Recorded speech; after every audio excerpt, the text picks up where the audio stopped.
છેલ્લા 3 દાયકાથી ગુજરાતમાં ભારતીય જનતા પાર્ટીના શાસનમાં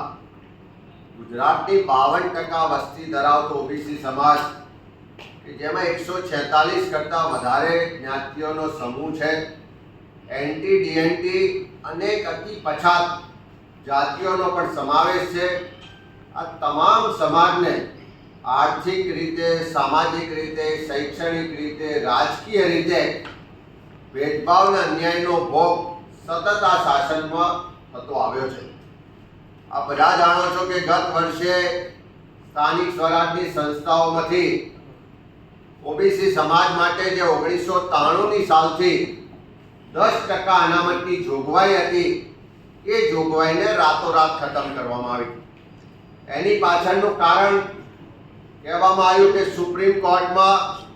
1994 ને ત્યાર પછીના સમયમાં અલગ અલગ રાજ્યોમાં જે ઓબીસી સમાજ માટે સ્થાનિક સ્વરાજની સંસ્થાઓમાં અનામતની અલગ અલગ ટકાવારી હતી એના અંગે જે પિટિશનો કરવામાં આવી હતી ને સુપ્રીમ કોર્ટના જે 2010 ને 19ના જજમેન્ટ આવ્યા એના આધારે રાજ્ય સરકારોને સૂચના આપવામાં આવી કે દરેક રાજ્ય સરકાર પોતાના રાજ્યમાં દરેક યુનિટમાં એટલે કે ગ્રામ પંચાયત હોય, તાલુકા પંચાયત હોય, જિલ્લા પંચાયત હોય, નગરપાલિકા હોય કે મહાનગરપાલિકા કે જે બોડી છે લોકલ બોડી એને એક યુનિટ ગણી અને દરેક યુનિટમાં ઓબીસી સમાજની કેટલી વસ્તી છે એની વસ્તી ગણતરી કરાવે અને વસ્તીના ધોરણ મુજબ યુનિટ દીઠ ઓબીસી સમાજને સ્થાનિક સ્વરાજની સંસ્થાઓમાં અનામત આપવામાં આવે। સુપ્રીમ કોર્ટે એ પણ કીધું હતું કે અનામત આપતી વખતે જે 50%ની જે અપર સીલિંગ છે એ અપર સીલિંગને ધ્યાનમાં રાખવામાં આવે। પણ કમનસીબે આ સરકાર જે હંમેશા ઓબીસી સમાજ સાથે ભેદભાવ કરતી આવી, અન્યાય કરતી આવી, એને આ વાતોનો કોઈ પણ રીતે ધ્યાન ના આપ્યું અને એના જ કારણે જ્યારે સુપ્રીમ કોર્ટે છેલ્લે ચુકાદો આપ્યો એનું બહાનું કરીને રાજ્ય સરકારે સ્થાનિક સ્વરાજની સંસ્થાઓમાંથી ઓબીસીની અનામત સંપૂર્ણ ખતમ કરી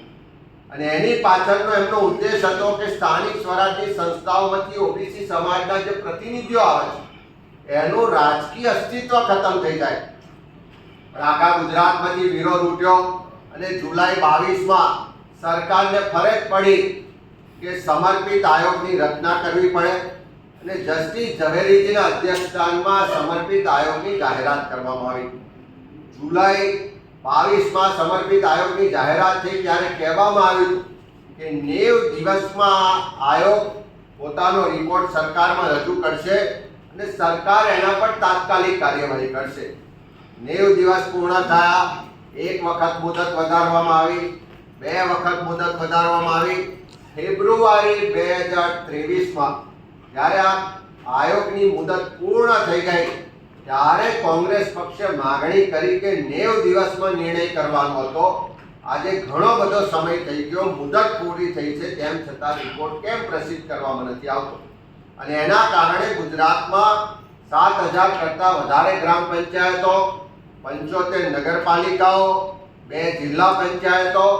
અને અનેક તાલુકા પંચાયતોની ચૂંટણીઓ એના કારણે નથી થઈ શકતી અને આખા ગુજરાતમાં સરકારના માનીતા વહીવટદારોનું શાસન ચાલુ હતું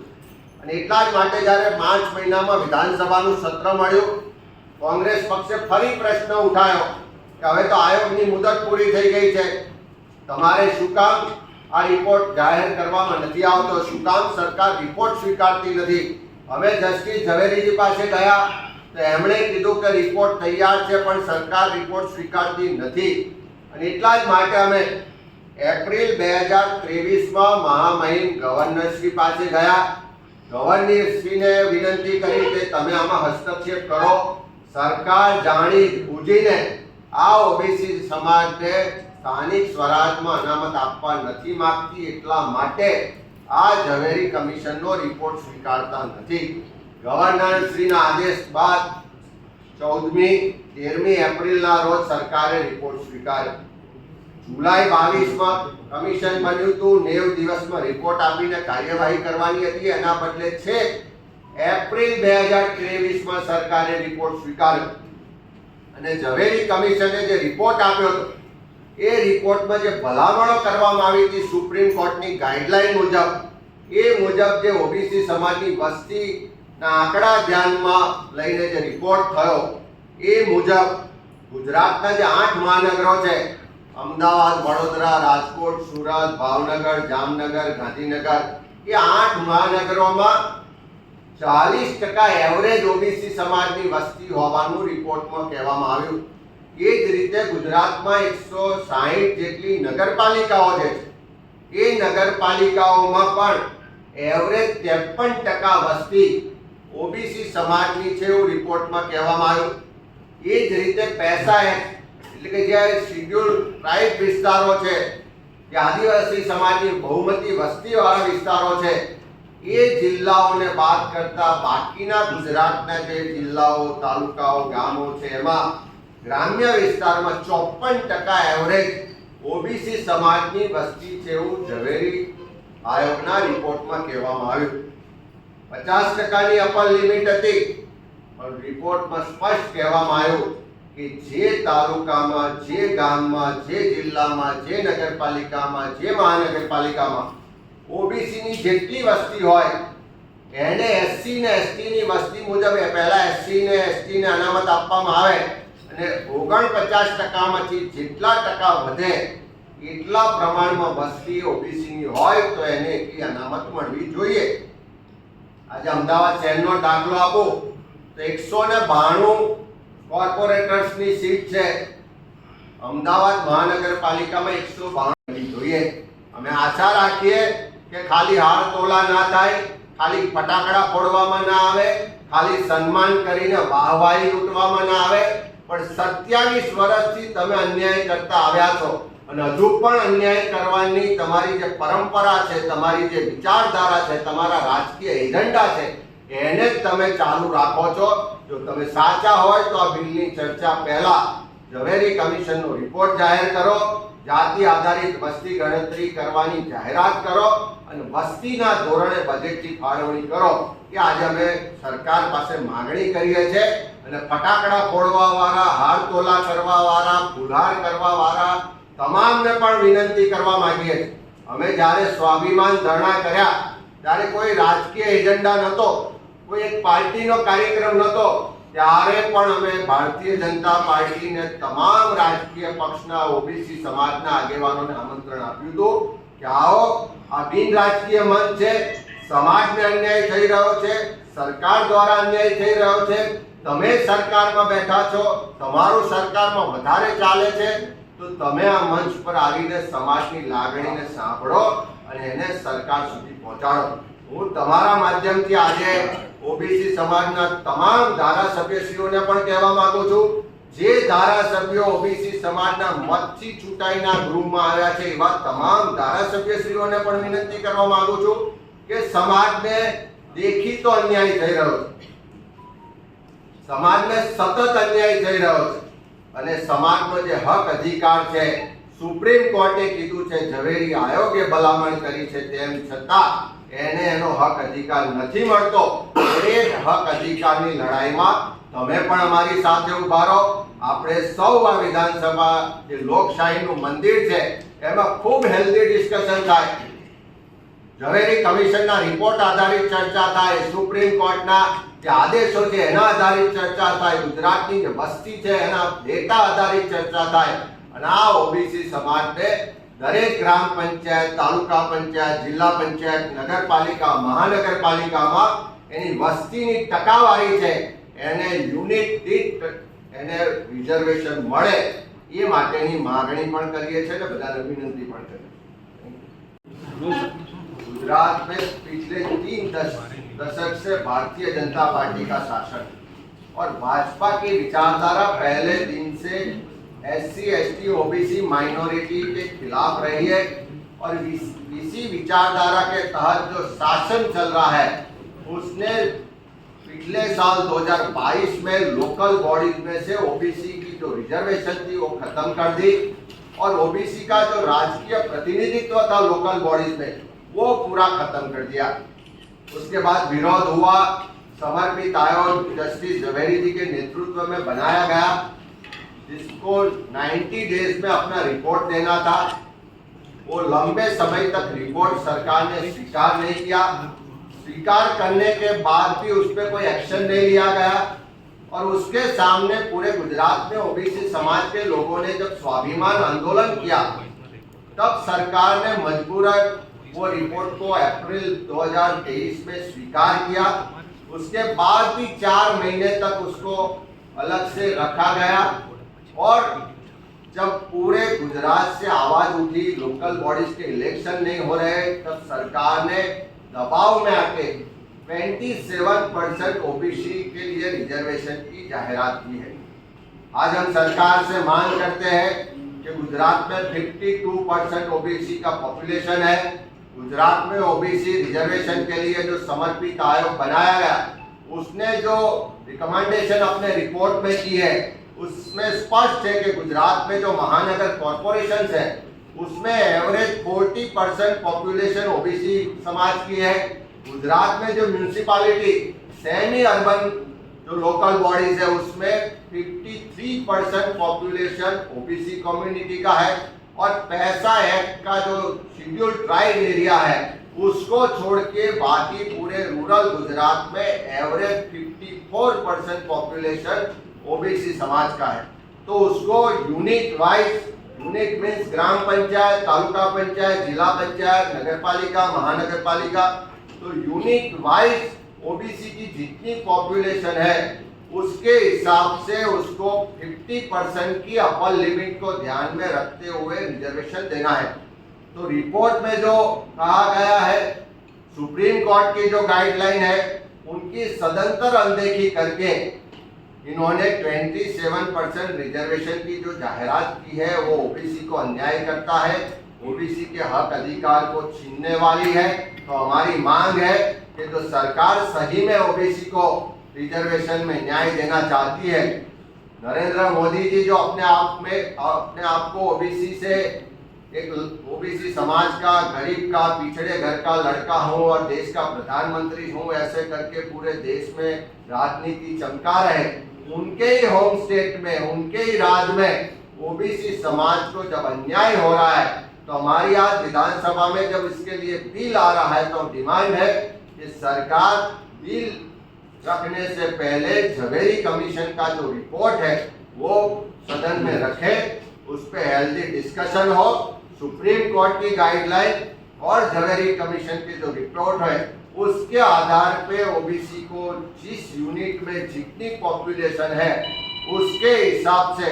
उसको रिजर्वेशन मिलनी चाहिए। तो सरकार ये बिल डिस्कशन में लाने से पहले झवेरी आयोग का रिपोर्ट सदन में रखे, जितनी पॉपुलेशन है उसके हिसाब से बजट भी दे और साथ में इन सभी बातों का, सभी मसलों का जो एक परमानेंट सॉल्यूशन हो, एससी, एसटी, ओबीसी, माइनॉरिटी और बाकी जनरल कैटेगरी के सभी समुदाय के लोगों को न्याय मिले, हक मिले, अधिकार मिले, डेवलपमेंट बजट के लाभ मिले, उसके लिए तात्कालिक जाति आधारित कास्ट सेंसस गुजरात में हो, वो हम डिमांड कर रहे हैं। અત્યારની જોગવાઈ મુજબ કે 10% અનામત છે, એના કારણે 19 બેઠકો ઓબીસી સમાજને મળે છે। ઝવેરી પંચના રિપોર્ટ મુજબ શહેરોમાં 40% વસ્તી છે, એટલે જો 192 સીટના 40% લેખે જોવા જઈએ તો 76 સીટો મળવા પાત્ર થાય। પણ આ સરકારે એવું ના કર્યું। યુનિટ દીઠ વસ્તીનો જે ઝવેરી કમિશનનો રિપોર્ટ હતો એને દોડીને પી ગયા, સુપ્રીમ કોર્ટની જે ગાઈડલાઈન હતી એને પણ દોડીને પી ગયા। પણ જ્યારે એપ્રિલ મહિનાથી રિપોર્ટ આવ્યો હતો તો એમાં રિપોર્ટ બદલાવા માટેના પણ અનેક દબાણો થયા। પણ જ્યારે મક્કમતાથી ઝવેરી કમિશને રિપોર્ટ આપ્યો, ત્યાર પછી રિપોર્ટને પણ એક બાજુ નાખી મૂકવામાં આવ્યો અને ફરી પાછા અમે સૌ આખા ગુજરાતના ઓબીસી સમાજના આગેવાનો, કાર્યકરો, સામાજિક સંગઠનો, કોંગ્રેસ પક્ષના આગેવાનો જ્યારે સ્વાભિમાન આંદોલનની શરૂઆત કરી અને આ ગાંધીનગરમાં ઓગસ્ટ મહિનાની 22 તારીખે જ્યારે સ્વાભિમાન આંદોલન કર્યું અને એના કારણે સરકારને ડર લાગ્યો કે હવે આ ઓબીસી સમાજ રસ્તા પર આવ્યો છે, આંદોલન એ ચડ્યો છે અને આવનારા સમયમાં આપણને રાજકીય નુકસાન થશે, એટલે 4 મહિનાથી જે રિપોર્ટ દબાવીને રાખ્યો તો એ રિપોર્ટ પર એક કમિટી બનાવવાની જાહેરાત કરી. કમિટીનું બહાનું હતું, પણ એમની જે રાજકીય મનસા અને એમના બદ ઇરાદા હતા એ મુજબ એ રિપોર્ટને દોડીને પી ગયા, સુપ્રીમ કોર્ટની ગાઈડલાઈનને દોડીને પી ગયા અને 27% અનામત આપવાની જાહેરાત કરી. કેટલાક લોકોએ ફટાકડા ફોડવા માટે પરિપત્રો કમલમમાંથી થયા, હારતોલા કરવાની શરૂઆતો થઈ, પણ સાચા અર્થમાં ગુજરાતમાં 52% વસ્તી ધરાવતા ઓબીસી સમાજને સુપ્રીમ કોર્ટની ગાઈડલાઈન મુજબ, ઝવેરી કમિશનના રિપોર્ટની ભલામણ મુજબ આખા ગુજરાતમાં જે વસ્તીના પ્રમાણમાં યુનિટ દીઠ અનામત મળવી જોઈએ એના બદલે પૈસા એક્ટ સિવાયના વિસ્તારોમાં 27% અને પૈસા એક્ટ વાળા જિલ્લાઓમાં 10% અનામતની આ સરકારે જાહેરાત કરી. સરકાર ભલે વાહવાહી કરતી હોય, પણ મારે એક જ દાખલો આપવો છે કે જે અમદાવાદ મહાનગરનો ફરી ઉલ્લેખ કરું કે 192 ટોટલ સીટ છે. અત્યારે 10% ઓબીસી રિઝર્વેશન મુજબ 19 બેઠકો મળે છે અને સરકારે જે 27% બેઠકો જાહેર કરી એ મુજબ ગણવા જઈએ તો લગભગ 54 જેવી બેઠકો મળે છે, 51 બેઠકો મળે છે. અને જો ઝવેરી કમિશનની ભલામણો માનીએ તો 40% મુજબ જવા જઈએ તો 76 બેઠકો મળે. એટલે 25 બેઠકોનું નુકસાન ઓબીસી સમાજને આ સરકારની ખોટી જાહેરાતને કારણે થઈ રહ્યું છે. આ તો એક અમદાવાદનો જ દાખલો છે, પણ આખા ગુજરાતમાં તમામ ગ્રામ પંચાયતો, તાલુકા પંચાયતો, નગરપાલિકા, મહાનગરપાલિકા વસ્તીના ધોરણે જો ઓબીસી અનામત આપવામાં આવે તો અનેક જગ્યાએ ક્યાંક 35% મળી શકે એમ છે, ક્યાંક 38% મળે, ક્યાંક 40% મળે, ક્યાંક 45% સુધી ઓબીસી સમાજને અનામત મળી શકે એમ છે. પણ આ સરકાર આ સમાજને અન્યાય કરવામાં માને છે ને અન્યાય કરતી આવી છે ને આજે પણ કરી રહી છે. ખાસ કરીને એટલું જ કહેવું છે કે જો આ 40% અમદાવાદ શહેરમાં આપી શકાતી હોય, આખા ગુજરાતમાં વસ્તીના ધોરણે આપી શકાતી હોય તો શું કામ નથી આપતા? સરકાર એક બાજુ બહાનું કરે છે કે સુપ્રીમ કોર્ટે કીધું છે કે 50%ની અપર સીલિંગ ધ્યાનમાં રાખવી. મારા અમદાવાદનો દાખલો આપવો છે કે અમદાવાદ શહેરમાં આજની તારીખે વસ્તીના ધોરણે જોઈએ તો એસસી સમાજની વસ્તી 7 થી 8% છે. એસટી સમાજ એટલે કે આદિવાસી સમાજની વસ્તી 1% છે. એટલે 49ની જે અપર સીલિંગ છે એમાંથી 8% એસસી સમાજ ગણીએ, 1% એસટી સમાજ ગણીએ તો 40% વધે. એ 40% ઝવેરી કમિશનના રિપોર્ટ મુજબ, ભલામણ મુજબ, સુપ્રીમ કોર્ટના આદેશ મુજબ ઓબીસી સમાજને આપી શકાય. અને ઝવેરી કમિશને ભલામણ કરી છે કે અમદાવાદમાં 40% વસ્તી ઓબીસી સમાજની છે. આ તો અમદાવાદનો એક જ દાખલો આપું છું, પણ આખા ગુજરાતમાં આ રીતે ઓબીસી સમાજને જે મળવા પાત્ર છે, જે એનો હક છે, જે અધિકાર છે, જે ઝવેરી કમિશને ભલામણો કરી છે, જે સુપ્રીમ કોર્ટની ગાઈડલાઈન છે, એ તમામની અનદેખી કરીને પોતાના રાજકીય એજન્ડા મુજબ, પોતાની રાજકીય મનસાઓ મુજબ અને જે ભાજપની વિચારધારા છે કે ગરીબ સમાજોને અન્યાય કરવાનો, ભેદભાવ કરવાનો, એ મુજબ ફક્ત 27%ની જે જાહેરાત કરી છે હું માનું છું કે ગેરબંધારણીય છે, સુપ્રીમ કોર્ટના આદેશોનું ઉલ્લંઘન છે. ઝવેરી કમિશને જે જાહેરાત કરી હતી, ભલામણો કરી હતી એની અનદેખી છે અને ઓબીસી સમાજને સતત થતો આવતો અન્યાયની ચાલુ રાખ્યું છે. ત્યારે અમે આજે વિધાનસભામાં આ અંગેનું બિલ આવી રહ્યું છે, કોંગ્રેસ પક્ષ તરફથી માંગણી કરીએ છીએ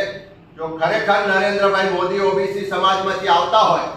ખરેખર જો એમનામાં ઓબીસી સમાજ, ગરીબ સમાજ માટે લાગણી હોય અને આખા દેશમાં ઓબીસીના નામે રાજનીતિ કરે છે, પણ ગુજરાતમાં ઓબીસી સમાજને એનો હક, અધિકારને ન્યાય આપવા માંગતા હોય તો અમારી સૌથી પહેલી માંગણી છે કે બપોરે બિલ આવે પહેલા ઝવેરી કમિશનનો રિપોર્ટ વિધાનસભાના ફ્લોર પર મૂકવામાં આવે, જેથી કરીને દૂધનું દૂધ અને પાણીનું પાણી થાય અને સરકારની મનસા સાચી છે, સરકાર સાચી છે કે આ ઓબીસી સમાજને તમે ખરેખર ન્યાય આપો છો કે અન્યાય કરો છો, એ ચર્ચા વિધાનસભામાં થઈ શકે. એટલા માટે અમારી માંગણી છે કે ઝવેરી કમિશનનો રિપોર્ટ વિધાનસભામાં બિલની ચર્ચા થાય એ પહેલા જાહેર કરવામાં આવે. વારંવાર રજૂઆતો થઈ છે, સુપ્રીમ કોર્ટે કીધું છે, વારંવાર અન્યાય થાય છે, ક્યાંક રિઝર્વેશનમાં અન્યાય થાય છે, ક્યાંક બજેટ ફાળવણીમાં અન્યાય થાય છે. તો અમારી માંગણી કાયમ રહી છે, સમાજની માંગણી રહી છે, ગરીબોની માંગણી રહી છે કે વિકાસ માટે, બજેટ માટે અને રિઝર્વેશન માટે કોઈને અન્યાય ના થાય. એટલા માટે ગુજરાતમાં તાત્કાલિક જાતિ આધારિત વસ્તી ગણતરી કરાવવી જોઈએ અને જેની જેટલી વસ્તી છે એ મુજબ બજેટની ફાળવણી કરવી.